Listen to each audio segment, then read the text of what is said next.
Salam Sejahtera, a very good morning, good afternoon, and good evening to all attendees that coming together from different parts of the world. Thank you for joining our 9th Regional Conference in Engineering Education and Research in Higher Education 2021 with a special focus on charting the future of engineering education that is jointly organized by the Society of Engineering Education Malaysia and the Center for Engineering Education, University Technology Malaysia. We wish everyone well. I'm Ivy Tan Ju Xiang from the School of Education, Faculty of Social Sciences and Humanities, UTM. It is my pleasure to be the MC for today's session.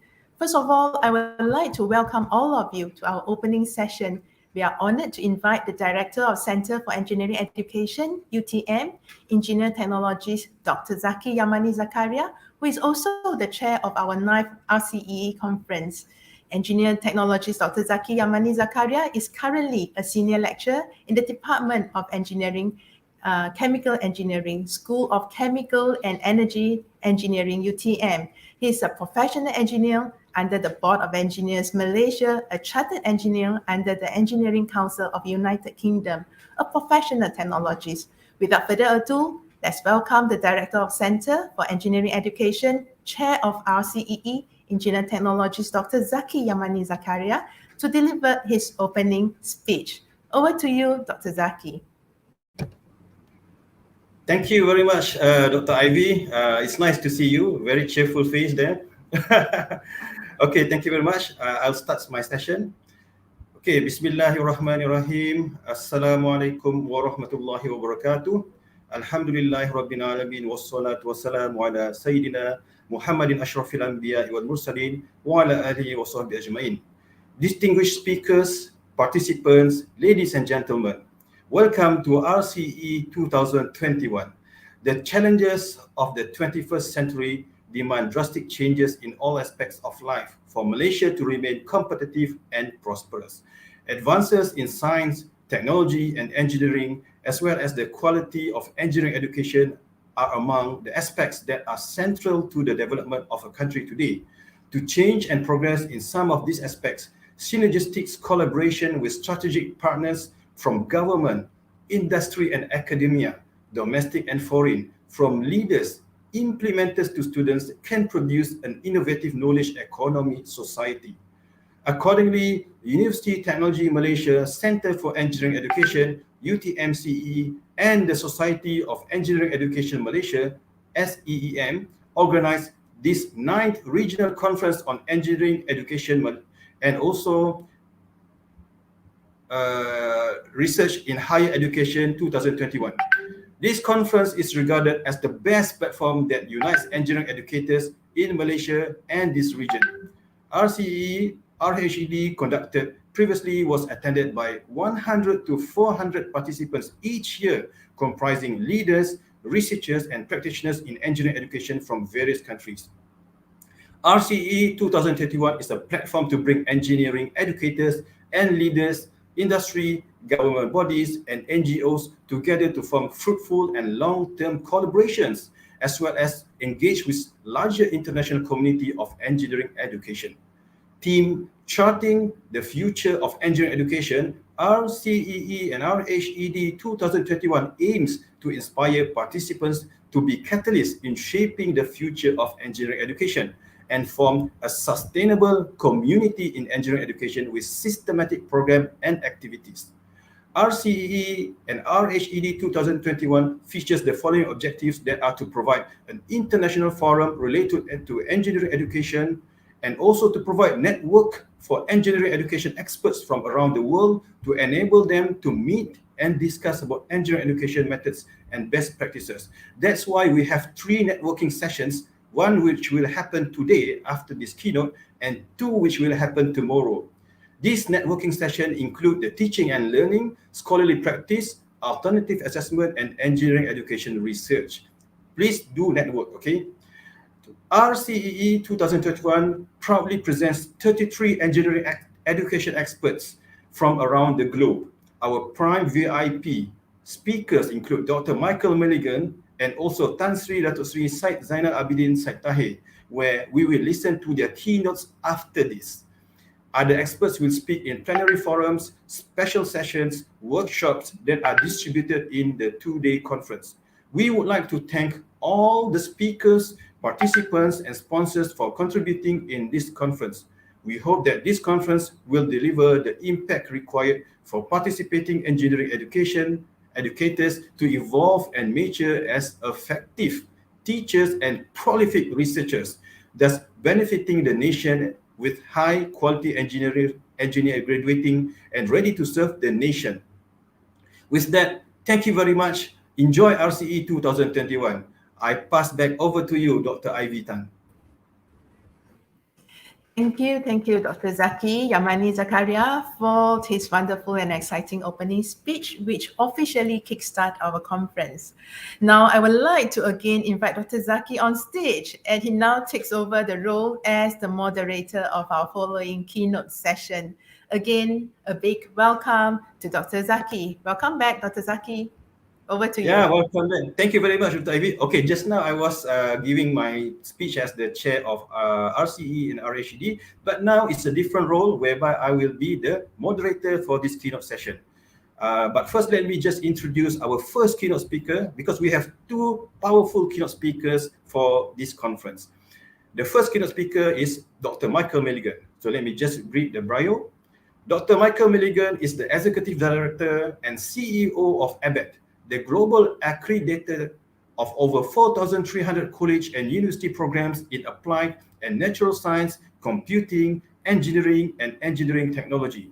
Prior to joining ABET in 2009, Milligan was a system director at the Aerospace Corporation, leading a team at the NASA Goddard Space Flight Center. Milligan served over 24 years as a career U.S. Air Force officer working in operations, education, research and development, and technology acquisition.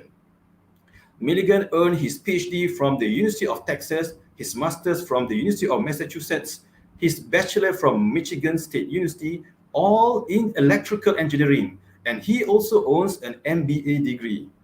Michael Milligan is also a senior member of Institute of Electrical and Electronics Engineers, IEEE. Okay. Without further ado, let's invite Dr. Michael Milligan to the stage. Hi, okay. Dr. Milligan. Well, hello. How are you? I'm doing very good this evening, and for you in the morning. So thank you very much for that nice introduction, and thank to all of you and the conference organizers for inviting me to be part of your conference. Yeah, this is really important. It's indeed a pleasure to have you, and we appreciate your time being here with us. But I think let's move on, because everybody is passionate to hear from you. Okay, so over to you, Dr. Milligan. We will enjoy. Okay, well, thank you very much.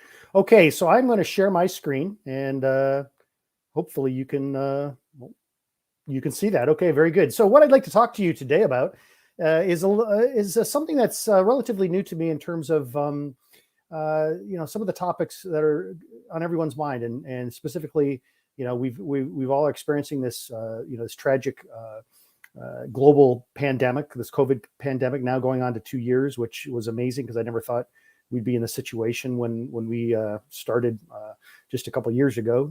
And then, what role does educational technology play? I think there's some opportunities for us, and I wanted to kind of just touch on those.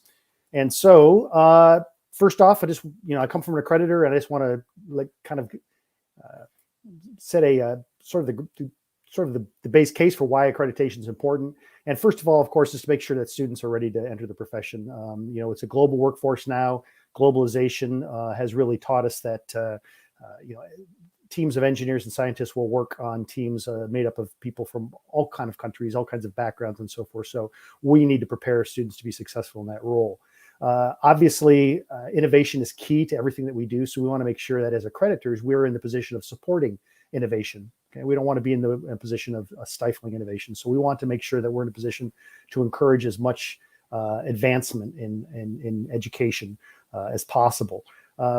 We provide lots of confidence to students, industry, the general public. Everyone counts on us to make sure students are ready. So when students sign up to go to university or to college at a certain institution, they want to make sure that they're going to get the proper good quality education.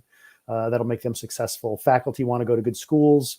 Industry wants to hire students from the best institutions and so forth. So we really do play a large role in providing confidence to a wide range of constituents.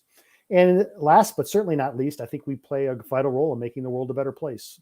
You know, we have these many global challenges. I know most of you are probably familiar with the Sustainable Development Goals.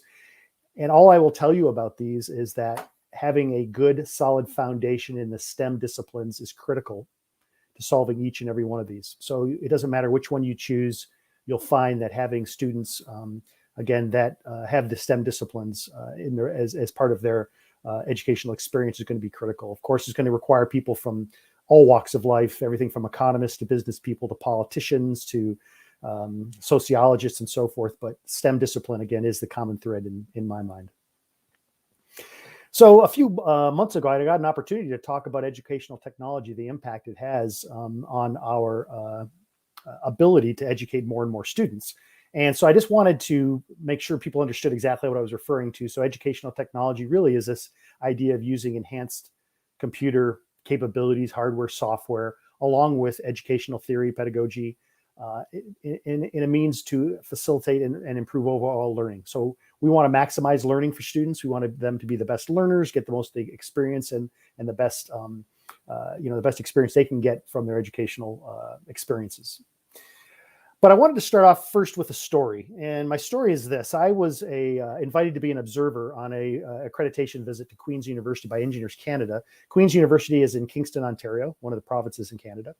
And during my visit there, I got an opportunity to visit with some students. And I remember talking with 3 or 4 students in a small conference room. And they told me the story about lectures, okay? And it turns out that Queen's University at that time, which is probably 4 or 5 years ago, not only provided students with the typical lectures that I think we all know, where you go into a large auditorium or a large classroom, listen to the lecturer and so forth, but they also recorded all of their lectures.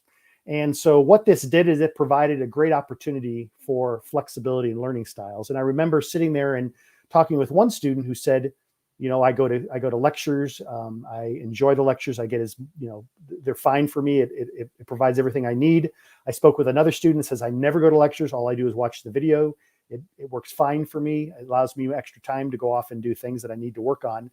And then I met yet another student who said, I go to both. Okay, I go to lectures. I sit there. I don't take notes. I just listen to what the professor is saying. And when he or she is finished, then I go off and I listen to it one more time and take notes while I'm watching the videos. And so I thought there's 3 distinct learning styles, right? And so the technology being the videotape, the video reproduction of the lectures, while relatively rudimentary, is really a powerful tool because, again, it's allowing students to maximize their learning. And so part of my other experience there at Queen's was looking at laboratories. And so as you heard in my introduction, my background is electrical engineering, and I graduated an undergraduate in the early 1980s. And so things have certainly changed in the laboratories, as you can imagine, since that time.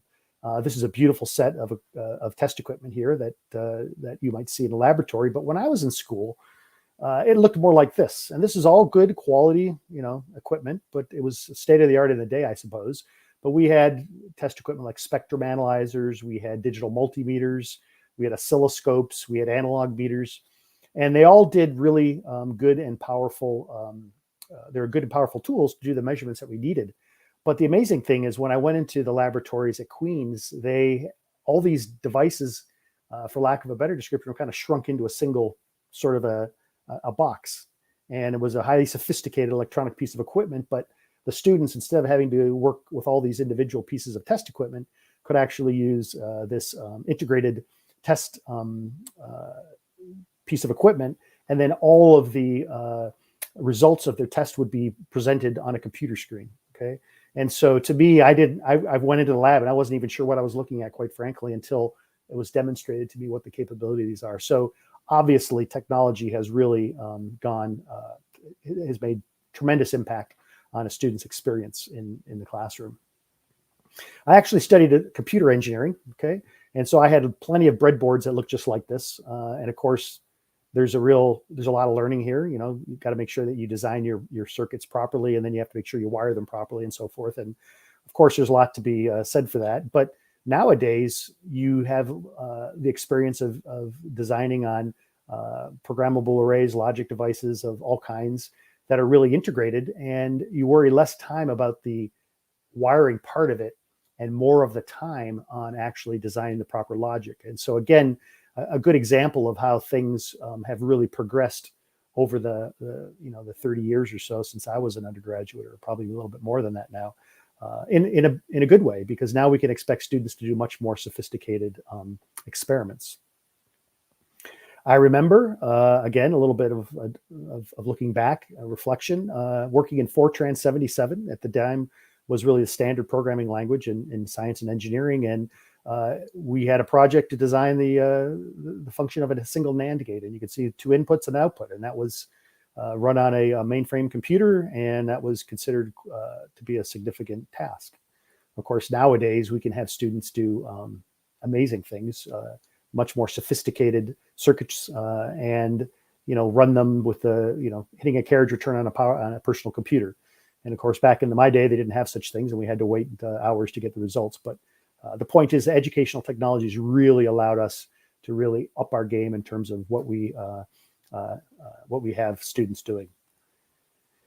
So that brings me to this topic of COVID, which is again something that, of course, everyone knows about. And it's been horrible. It's been caused lots of devastation, a lot of sickness and death, and economic impact, and so forth, all around the world. But I always like to see if there's something positive that we can take away from this experience. And so I think there are some things. And I'll talk a little bit about what I have in mind here. So first and foremost, it's really changed how we do business. And me talking to you today, this morning, this evening, what have you, is a perfect example of that. Okay. It wasn't that long ago that with this option never really existed, I would be flying all over the world, which was a good thing. Got to meet a lot of great people and experience a lot of different things. But nonetheless, I never imagined having the opportunity to do business electronically. And of course, now we don't think twice about it. We do it. We have a lot of good tools, Zoom, WebEx, and so forth. And we do that. So much so that there's a lot of data that supports employees really liking it, actually. And so I have a lot of data, and the data I'm going to show you is based on the US. It's the data I had the best access to. So I apologize in advance that I don't have data that better represents the entire world, but I think it still demonstrates the points that I do want to make. And I think they can be applied universally. But in any event, most employees think that they have done very well working remotely, and impressively, the employers have felt as much as well. ABET has a headquarters of about 50 staff, and we've been closed for almost, over 18 months now. And I think we've done a pretty good job under the circumstances. So that's a piece of interesting information. Here's some other data that says, people feel like they're going to continue to work from home. Okay, work remotely, I guess, is the better terminology, and that they think they could be quite effective at it, and they expect that will be part of their work environment indefinitely, I guess. But nonetheless, we expect to see that. Now, turning to education, though, what do we expect in terms of how we are doing? And so COVID, of course, has been a tremendous impact on education. We've had to pivot almost overnight, going from our typical in-class, in-person experiences with students to pivoting to a entirely virtual mode. And what it's done is it's really overall impacted the educational experience for students. And so, I would say that it was a bit tough probably early on when we had to literally, go from an in-class experience to a virtual experience over just a matter of days, to where it's gotten much better now that we have more experience with it, and we can design virtual learning experiences much better than we have been able to do so in the past. Of course, we always want to look at the effectiveness of learning, and that's part of what we do as accreditors, but also as professional educators, where they want, we want our students to learn. That's why we do what we do. And so there's really some unique opportunities when it comes to distance learning and in a virtual environment that exists that really don't exist in a more traditional environment. And so I think that's a positive. A good example is some video instructions using laboratory equipment. I talked about labs already, but when I was undergraduate, we would get a quick tutorial from a graduate assistant on how to use some test equipment, and then we'd be let loose in the laboratories. And if you didn't really understand it the first time around, it was difficult to catch up. Now you can watch YouTube videos multiple times to learn how to use a piece of equipment or how to set up an experiment. And that in itself, I think, is a tremendous advantage that students have that didn't exist just not that many years ago. But the point that I'd really like to kind of come to, and I'll demonstrate what I'm after here, is the ability to increase the capacity of learning. So what I mean by this is, how can we actually educate more students?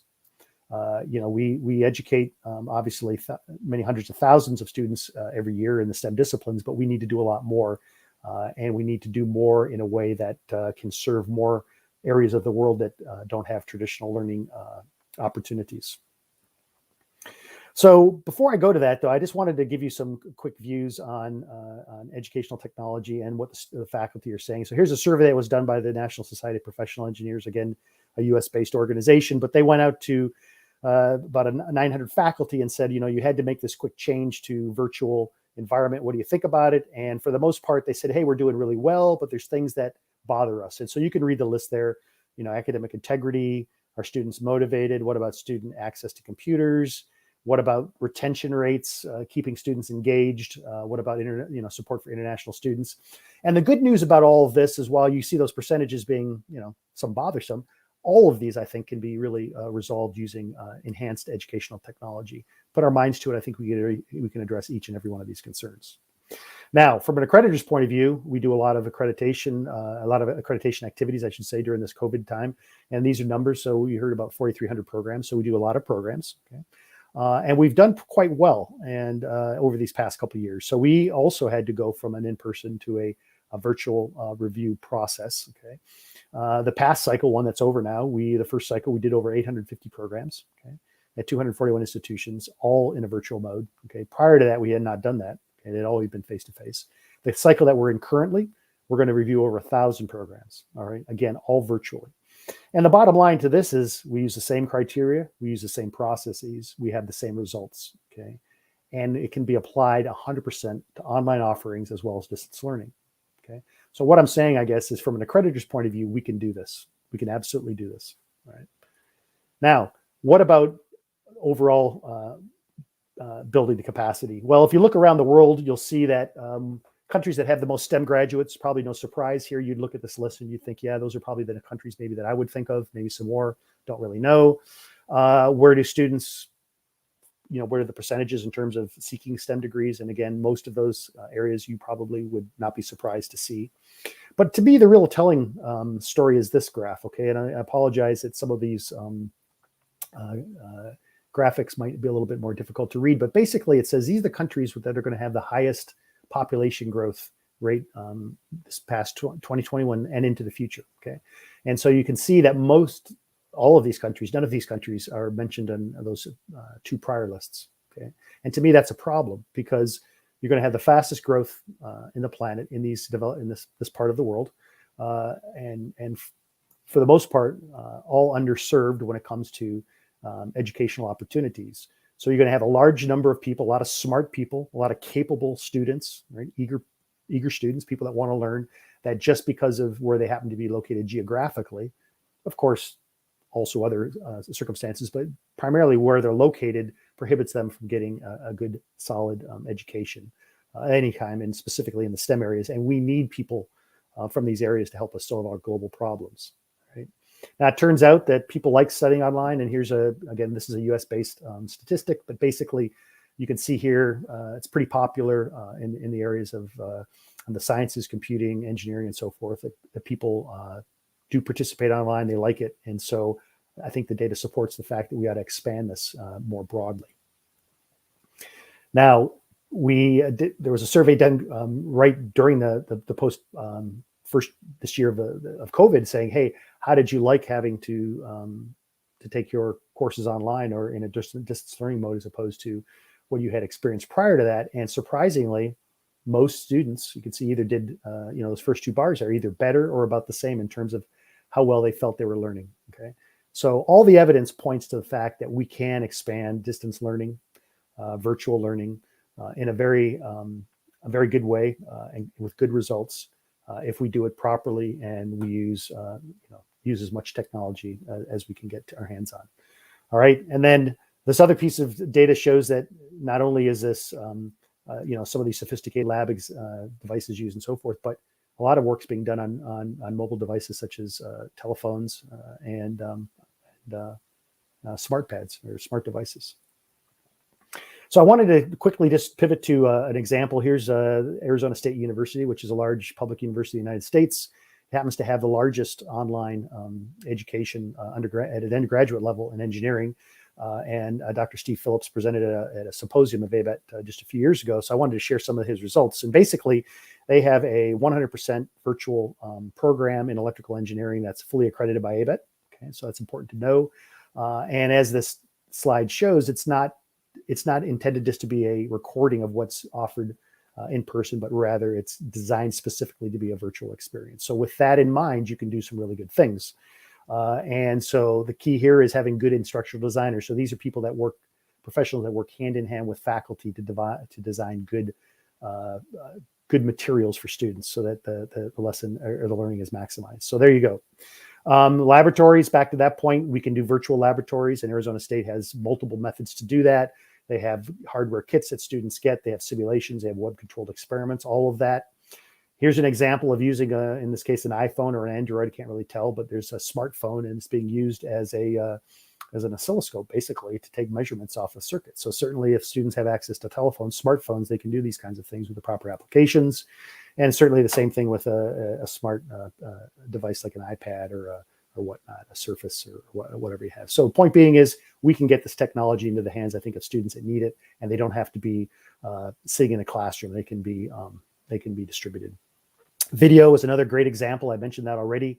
If you go out and search on YouTube, actually today you could find all kinds of videos that help students understand how to operate test equipment, how to design experiments, how to collect data, and so forth. And so I think the combination of these types of technologies together and designed in a thoughtful way can really help us overcome some of these obstacles.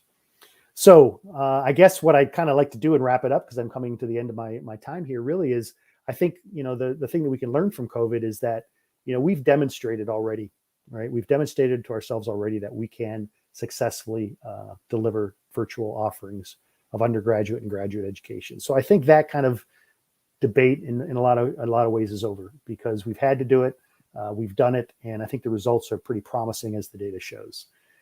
I think the other part of that is hand in hand with advancements in educational technology. We can do a lot of things that we couldn't imagine just a few years ago. So as long as we help promote the use of more technology and distribute that in places that typically, again, can't be served by traditional sort of brick and mortar institutions, I think that will expand opportunity for students around the world. And we really need more and more students to study engineering and computing and the other sciences. That in itself, I think, will really help us with the whole idea of capacity building. And then we can use these lessons learned to build more capacity globally. Again, the data shows that most students, again, are limited to a subset of countries, when actually where the most demand is going to be is not in those countries, but in the areas that again don't have access to traditional education. So I guess the question for all of us is, what is stopping us? Okay. And so with that, I think I'd like to, kind of throw that out to the audience to think a little bit more about how we can expand education to serve even a broader population than we do now. Because again, we only live on one planet. We have many problems to solve, and it's going to take many people working hard to help us, achieve the kind of goals that we want to achieve. And those people are going to have to be well educated and have access to, latest technologies. So with that, I think I'm going to finish up, because I think I'm just at my time.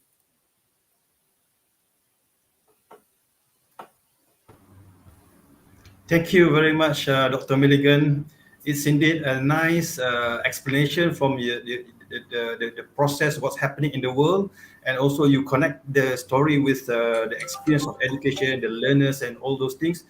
I think it's really true that the pandemic has significantly affected all of our daily life and businesses. I have some question, but I'm going to read a question from an audience first.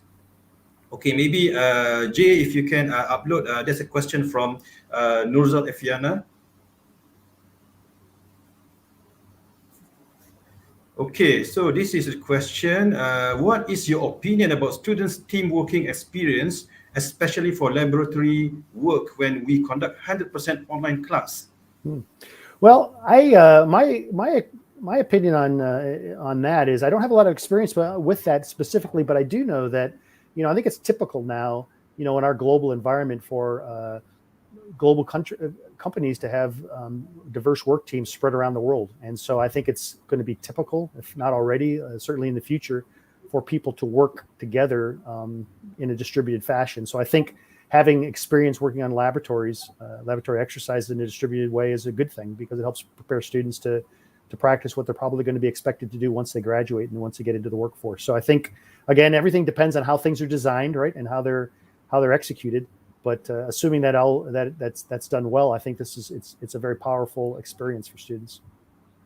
Yeah, definitely. And then, by the way, Nurza Efiana is actually electrical engineering, same like you. Okay. Okay, let's have another question. Okay, this comes from Dr. Suhari Satta from University Science Malaysia. From the data shared here, there's good supports to go for online learning. Does this stop social engagement in learning? Another angle of skills for engineers.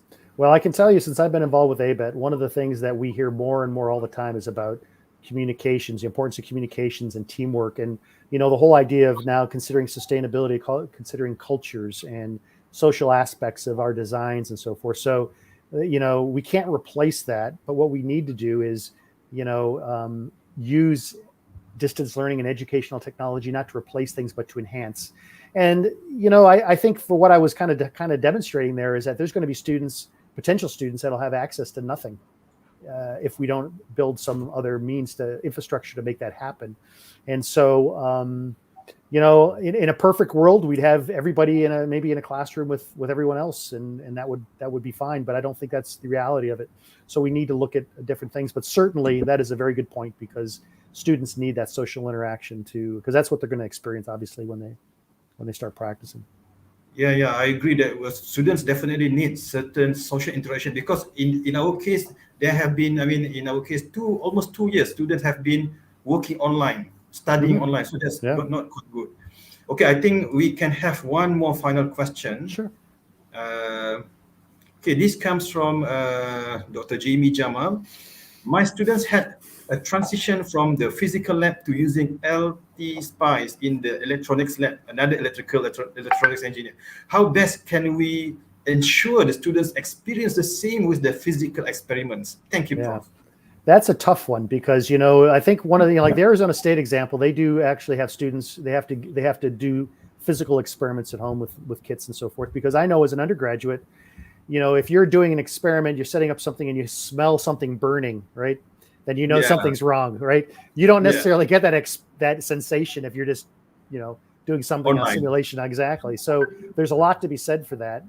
But I think it's just going to be a mix of things. It's going to be, you know, actually though, if you think about it, when you go out and practice, rarely will you build something before you design it and simulate it anyway, right? So it's all going to be done on the front end, and then on the back end, you know, some of those experiences, like my example of, you know, doing the breadboarding and the wiring, you know, that was very tedious, but it taught you some good lessons about paying attention to detail, making sure you were checking your work, you know, debugging skills, all those things. And I don't think it really replaces it. It's just got to be another good mix. And again, I think with the right technology and the right design, I think maybe we can get there. Yeah, thank you very much. I think that's the only questions that we can take for now. But to those of you who have inserted your question in the chat area at YouTube, don't worry. We have communicated. We have discussed with Dr. Milligans. Dr. Milligans will try his best to answer your question in YouTube. Yeah, indeed. So indeed. with that, thank you very much, Dr. Milligan. It's a real honor to have you here. And then we are here 10 a.m. and you are there, I believe 9 p.m. a.m.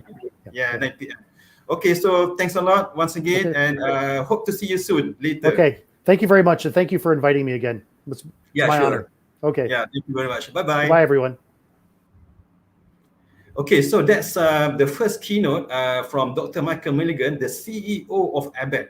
And now we are going to pursue to our second keynote session, which will be presented by Tan Sri Datuk Sri Haji Said Zainal. But then before that, let me just properly introduce Tan Sri Datuk Said Zainal. Okay, Tan Sri Datuk Sri Haji Said Zainal Abidin Said Muhammad Tahir is Group Managing Director of Dagang Nextchange Berhad and its group of companies. He holds a Bachelor of Science degree in Civil Engineering from University of Maryland, United States of America. Tan Sri began his career as a project engineer with Petronas Gas Senjaran Berhad, PGB, in 1987 before joining Petroleum Nasional Berhad in 1992. He then left to join Highcom Holdings Berhad in 1995, where he assumes various senior positions in the company. Tan Sri lent his expertise to Perodua and also was later appointed as the chairman of University Technology Mara. Tan Sri also held the key positions in Proton Holdings Berhad as Group Managing Director, RHB Bank Berhad and RHB Islamic Bank Berhad as Independent Non-Executive Director, and Petronas Dagang Berhad as CEO and Managing Director, to name a few. Without further ado, let's invite Tan Sri to the stage. Assalamualaikum, Tan Sri. Apa khabar? How are you doing? Waalaikumsalam, Dr. Zaki. Okay, Alhamdulillah, I'm fine. How are you? Alhamdulillah, fine. We are very, very indeed happy to have you here. And I'm glad that now the light is very clear, that we can communicate clearly. Alhamdulillah. And I want to express my deepest gratitude to you because you take time from your busy schedule, and I believe you mentioned that you have a meeting afterwards at 11 o'clock. So I think let's go straight to the point, okay? So without further ado, Tan Sri, the stage is yours. Okay, all right. Okay, Bismillahirrahmanirrahim. Assalamualaikum warahmatullahi ta'ala wabarakatuh. And good morning. Thank you, Dr. Zaki, for the brief introduction. And for all the participants of the conference, I bid everyone a warm welcome. And thank you, the organizer, for inviting me this morning to share a little bit about my experience and particularly in the context of where we are today. So I think the topic today is is about what are perhaps the expectation coming from the new engineers that will be going out to the job market. As Zaki has said, I'm trained as an engineer myself, of course, this many years ago. And surely for what I've learned, in my days in the university in the US, to some extent it has helped me throughout my career journey. But I think in the reality today, as what we've seen in this COVID-19, pandemic, and now going into this endemic stage, the whole, industry and the whole global, world has been badly affected in ways that we have never seen before. Disruption is happening in every sectors of the economy. Governments are affected, multinational companies, small, medium enterprise, and to a large extent, also the universities are also affected. So nobody, has been left untouched, in this, COVID-19 situation. What we have also seen, that people are now slowly evolving themselves, adapting, and changing. So I think what I want to spend time today, because given half an hour that I have, is to spend, to share with you the expectation from the industry. So I'll go through a few slides. Okay, first about, it's about the challenges today. Let's go to the next slide. No. Next slide. Okay.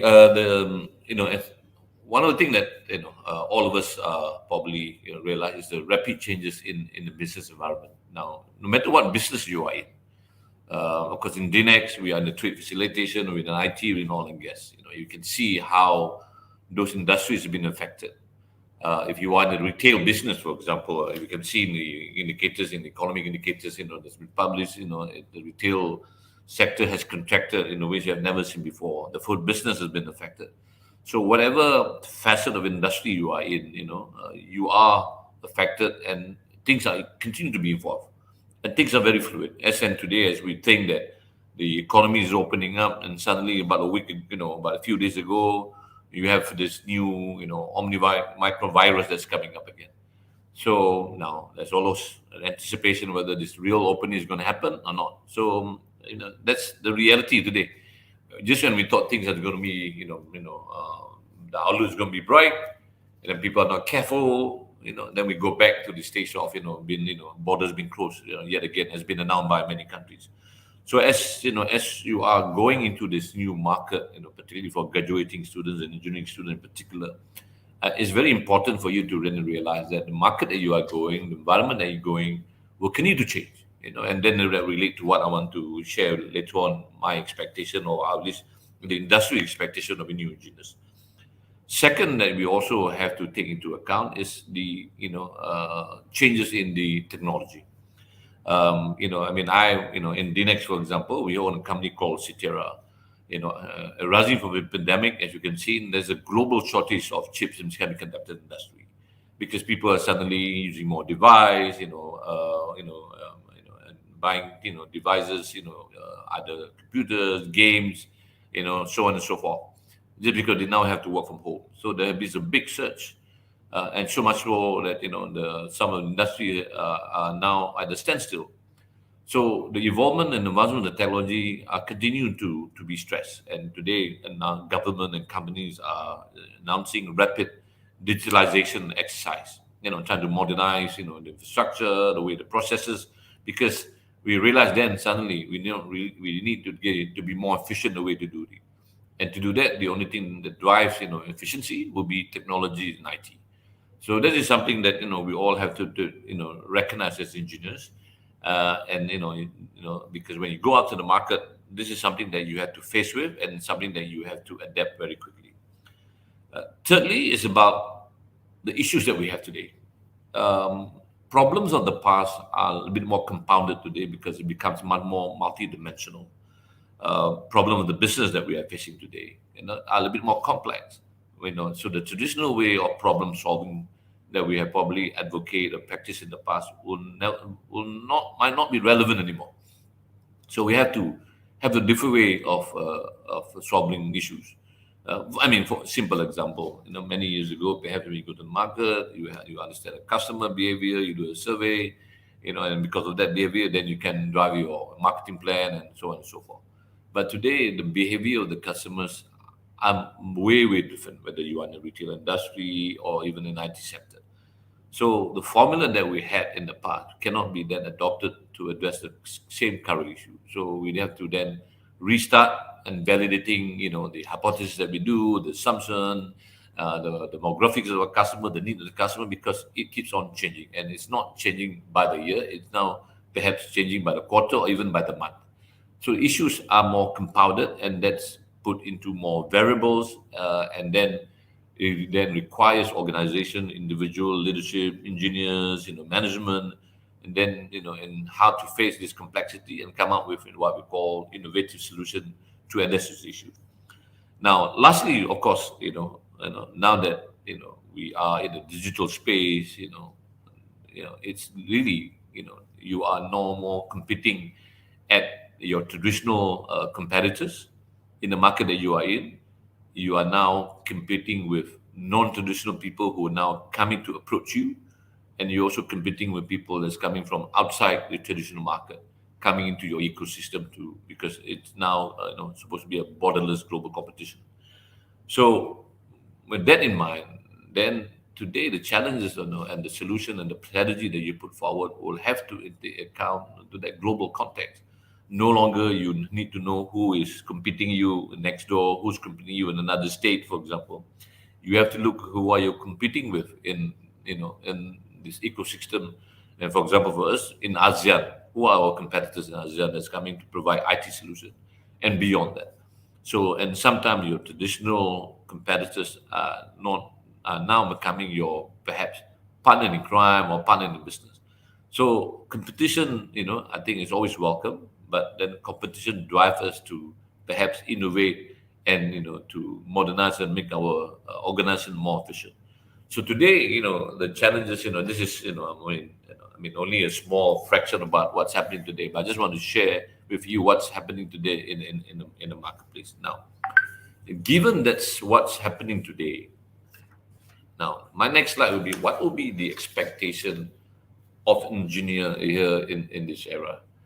I mean, as an engineer, I mean, I do encourage each and every one of us to learn the hard skills, whether you are a civil engineer, electrical engineer, mechanical engineer, and so on, chemical engineer.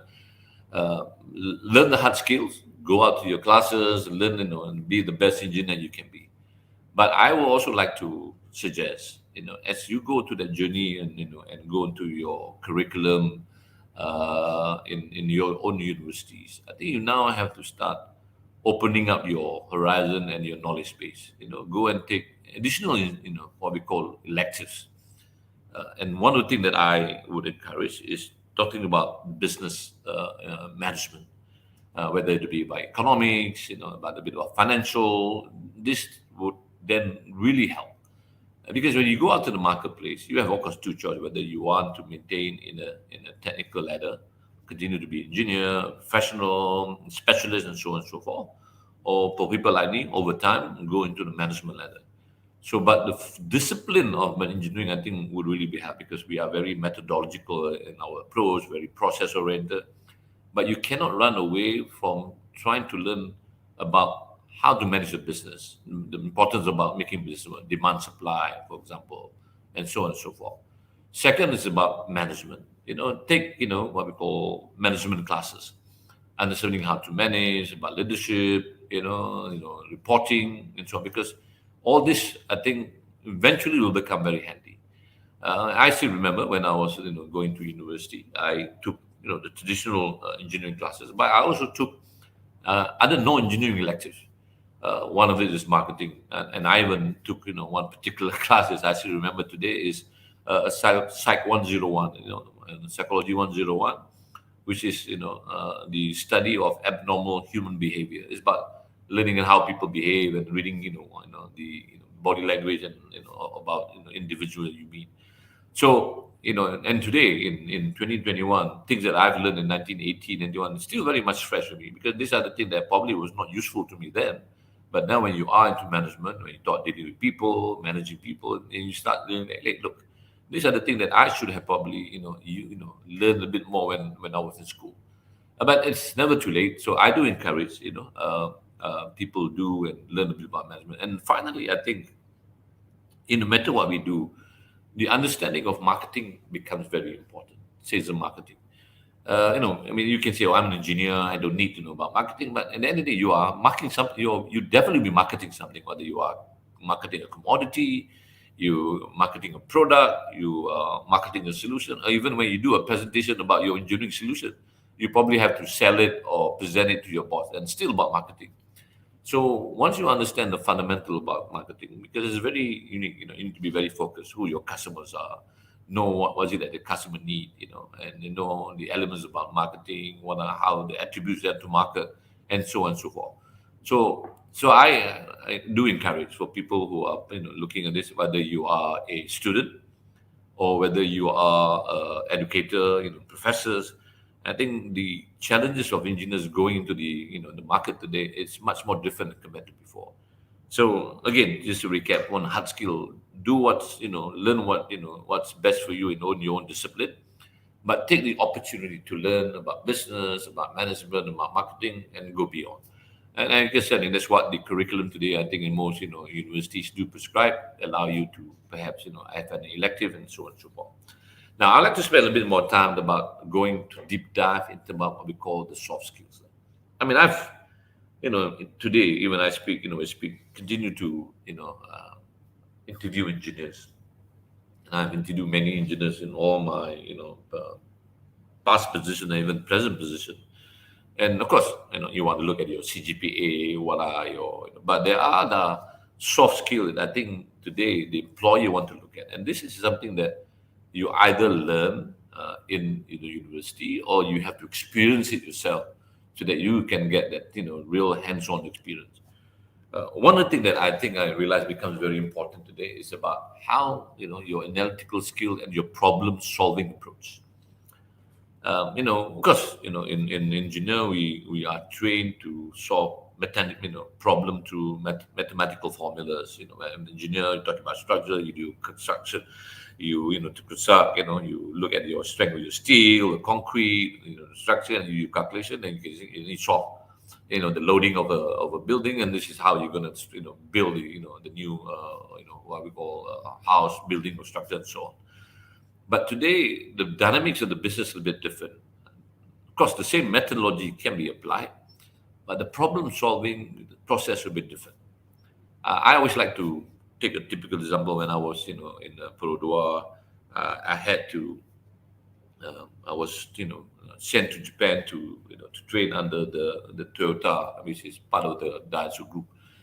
So I was, based in a factory, in Daihatsu, in Osaka for about 6 months, and of course they advocate the Toyota way. And in Toyota, in problem solving, they asked us to solve problems, and by asking us, the 7 why 7 times. So a typical approach, for example, if I were to go to the shop floor and ask an engineer or a technician, say, why is this machine not working? And the engineer or the technician will say, sorry boss, the machine is not working because there's no spare parts.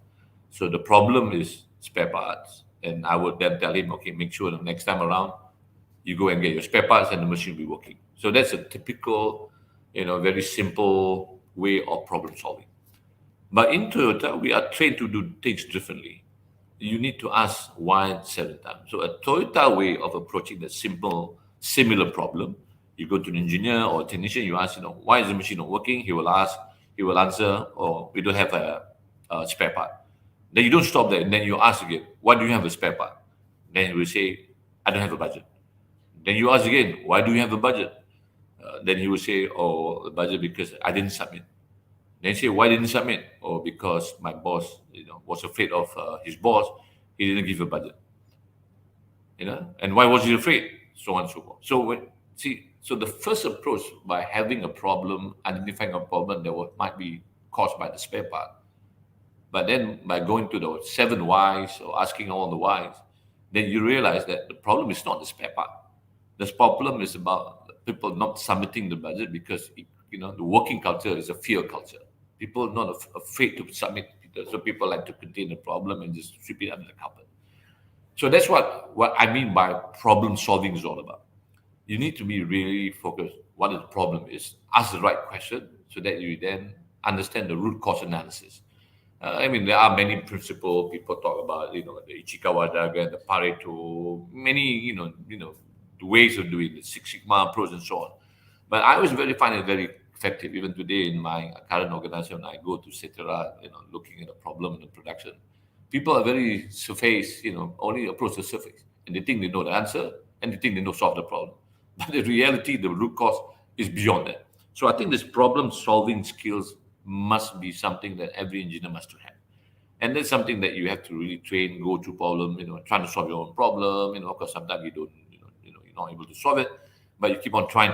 And really, do read the book, The Toyota Way, and it will teach you how to go and analyze and solve problems. That's I think that's very important, number one. Number two, in terms of soft skill today that becomes even more and more in demand is about data analytics. We deal a lot with data in my company, Dinesh, about trade. 1.4 trillion ringgit trade goes to our system, and there are many in many sectors, many type of companies.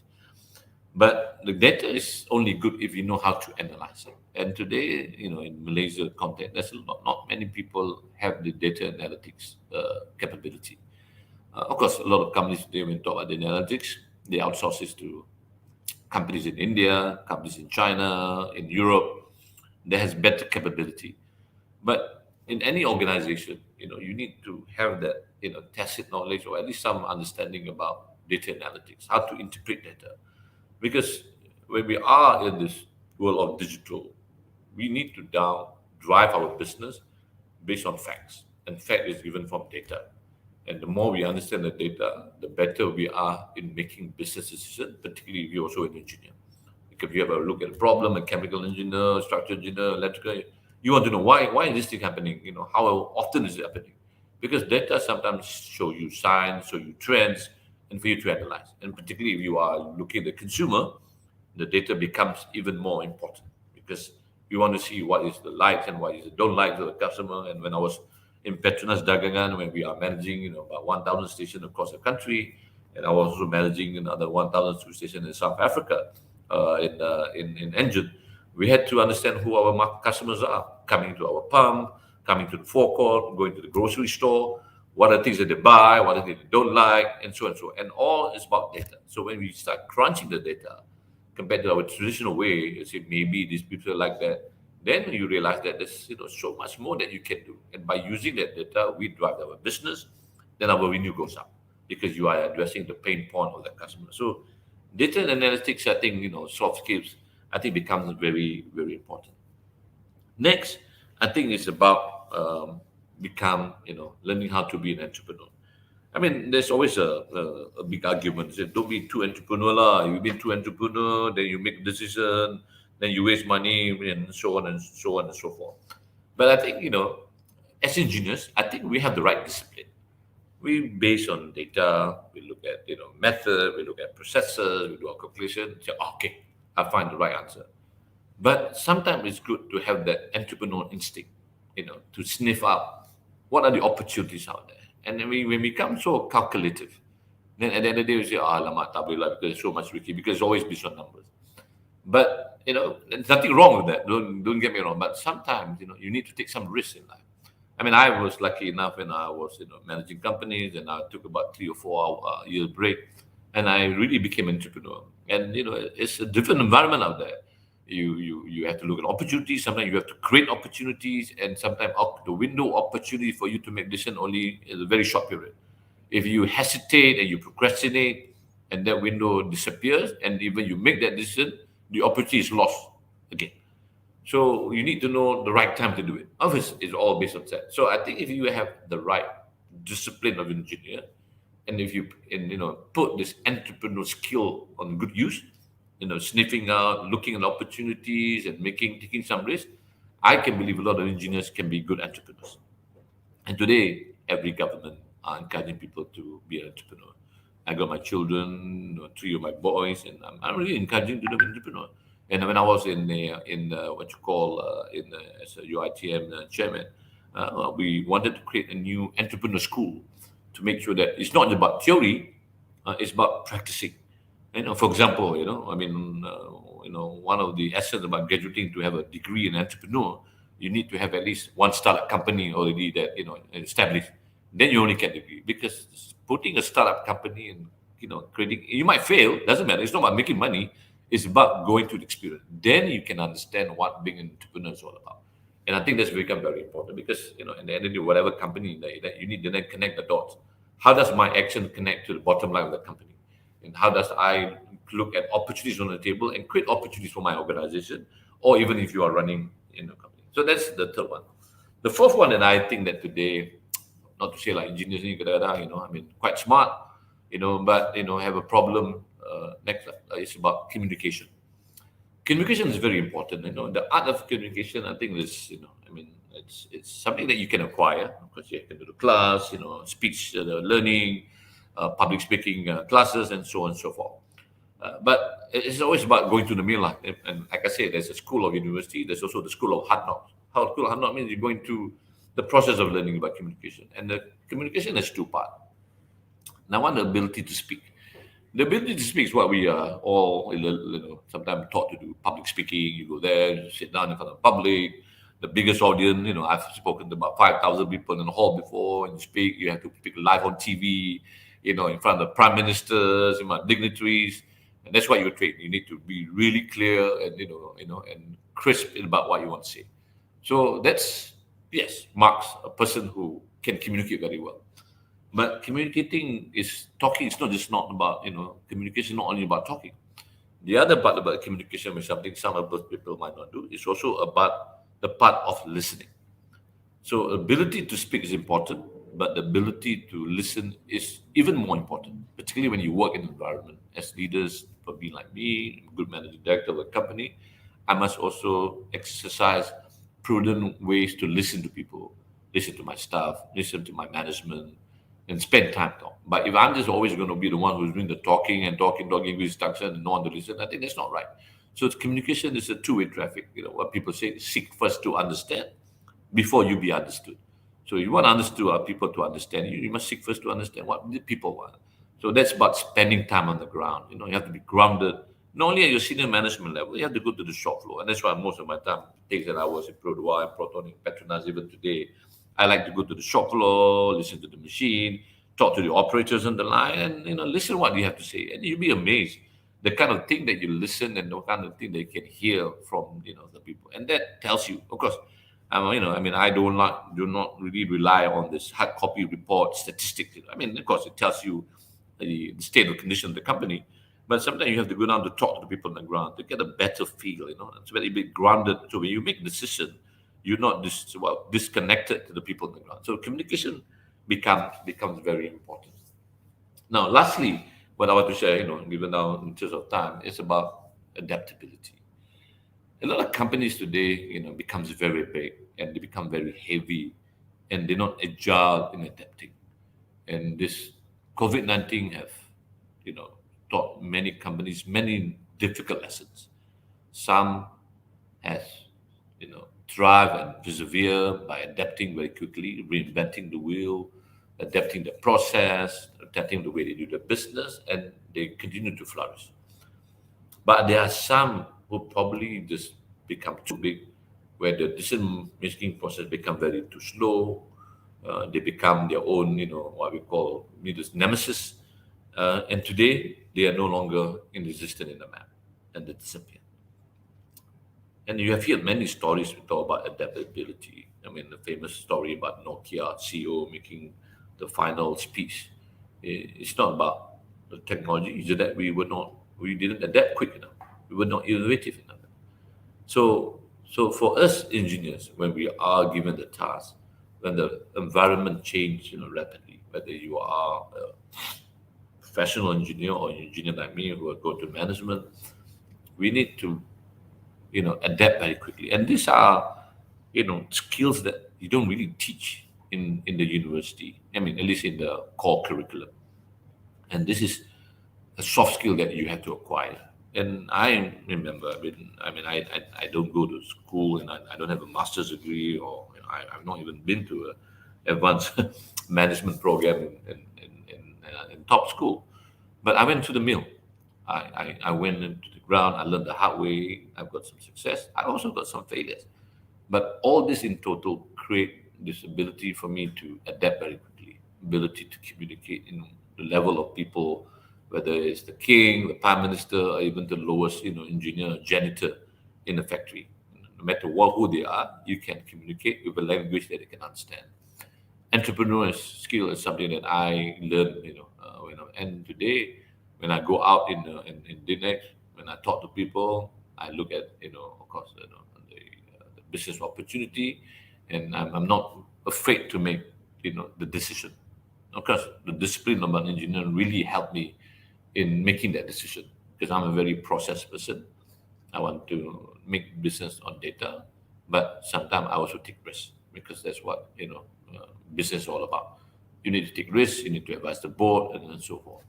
And the rest is about problem solving. Problem solving, I still remember the days that I spent in Produa, the days I was trained in Toyota. Until today, when people present to me with problem, I will still ask them 7 whys or 6 whys, whatever it is.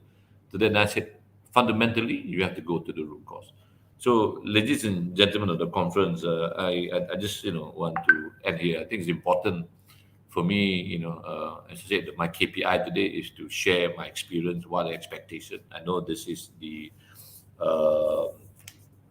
keynote. The conference of engineers organized by UATM, and I'm speaking as an engineer before. Of course, this was way back in 1980 and 84.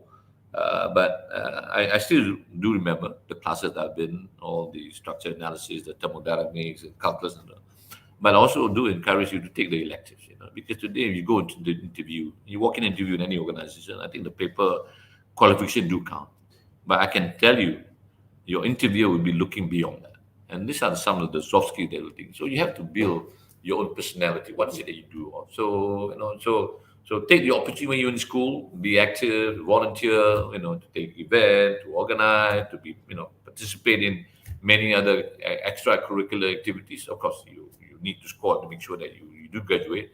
But don't become very timid, don't become very quiet. I've seen engineers who I think are exceptional in terms of their degree and understanding. But when we hire them, they have problems adapting and communicating. And they're just very focused what they do. I mean, nothing wrong with that. But I think in this post-COVID environment, things have changed very rapidly. And I think this, in my view, are some of the expectations for industry out of engineering. So thank you once again, Dr. Zaki. I know time is very limited. I don't want to go beyond and take, so I think I'll stop here and then perhaps take a few questions from people on the conference if they have any. Yes, thank you very much, Tan Sri. Okay, I was worried to say that the time is up, but it's okay.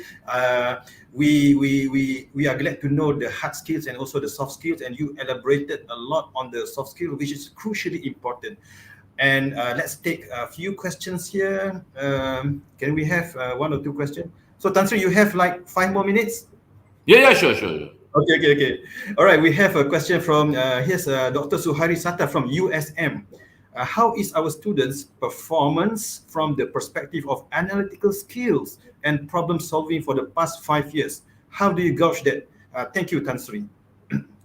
Okay, I can only judge based on the people I interview, and when I was in the UITM, I think to some extent there are the analytical skills. I think is there. People go to the process and people then look at numbers, look at the how to analyze. But the problem solving, and say this is where things, in my view, are very surface. And that's what people kata, okay, ada masalah, okay, apa dia masalah dia? Masalah ni, kita ada ekonomi tak tanam, okay, kita pergi buat, cara tukar penanaman, cara buat lain. So that's all. But I have seen, and I've yet to see people asking all the kenapa, until, in my experience, Dr. Zaki, in many years, when we look at the root cause, 90% is always about the people. It's always about the people, and that's where sometimes kita tak nampak. We don't see that. We always wanted to look out there, but we don't look at the people. And that's why when we talk about the higher you go in leaders, in CEOs. I remember my previous boss, Tan Sri Asam American, the CEO of Petronas before. He said, when you are a leader, 60% of your time is about managing your people.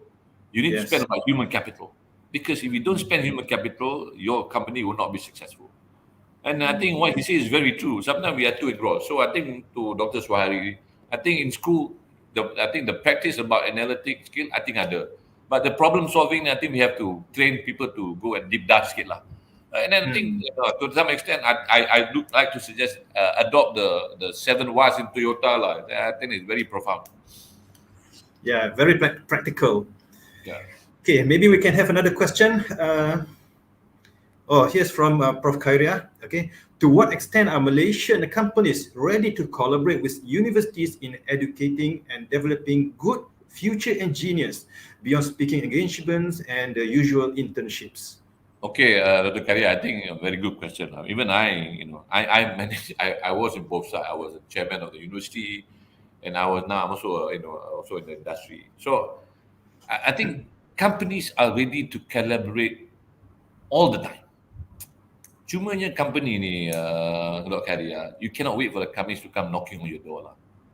So I think universities must have this what we call outreach program. What we call this industry university partnership. I'm sure there's always a deputy vice or deputy vice chancellor that talk about partnership or strategic partnership. So I think you have to be focused lah. First of all, focus what are the discipline that you want to collaborate with. Who are the companies that you want to follow with? Then you have to go on and approach them and give them a value proposition. It's always, to me, when you want to sell something, want to get something, know your customer, know your pain point, and know what you want. As a company, I am a strong supporter of collaborative. I think we need to coexist. Yes. Even Citra today, I've already had a meeting yesterday with my HR. I'm going to have a partnership program with USM, UTM, and UTM. We want to have a collaborative partnership, structured program, so that internship is structured. Then I can go and help you improve your curriculum. I can then get do some research. But that's how I believe, because we cannot exist without a pool of engineers coming into our system. And the earlier we reach out to them, the better engineers they will become, and they will help us.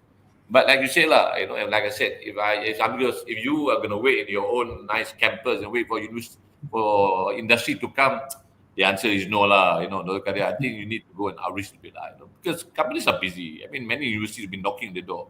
But when you go, my suggestion to you: be clear what you want, the value proposition, what make your university different from the rest. Then people start opening the eyes. Okay lah, there may be. So I think they are ready, and more so today. I think post-COVID, I think the relationship between industry and university, I think must be strengthened, in ways that we've never seen before. Inshallah. Thank you very much, Tan Sri, for the answer. So I can see that you are really committed when maybe the university comes to you, and the beautiful example is like this program. You are willing to take time from your busy schedule to be with us. Can we have another one more question? UTM is actually a bit emotional lah. I know most of the previous two vice chancellors very well. Yeah. Also a adjunct professor there for a while. I see. So Tan Sri, you want to take one more question, last question, or maybe? Yeah, last question. Yeah, okay. Last question. Okay, here's from Dr. Nuraini Ibrahim. What is your advices to us, the educator, to train these hard and soft skills for students in effective ways and method? Okay, Dr. Nuraini, I think the few things lah. Good question. Number one, I do encourage educators. Even I was in chairman of UITM, I said, you need to expose to the industry yourself. And the only way to, I do encourage even to go and work in industry for 6 months. I think in US, many lecturers, many professors go and work in industry, whether they have, when I was in Proton, we have what we call a professorship program. A professor in UTM worked in Proton for 2 years, and that professor, I think, is much better professor today lah, in my view. So first thing is, my advice is to really understand what the problem in industry, what the industry need. I think that's very important. So when you do this, you are able to do. I think the soft skill, I think let's be focused lah, Dr. Raini. I mean, we cannot teach our student everything. What are the things? If top of mind to me is about communication, and number 2 is about how to do presentation and marketing. This becomes very important because people struggle. You see, Dr. Raini, I mean, just like you might be a good professor, taught in your class, but if you don't know how to teach, then you have a problem.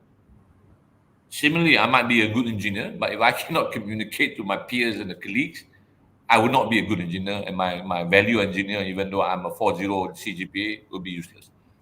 So knowledge is only good if you can share and you can teach and you can, and you can present to people and get people to buy ideas.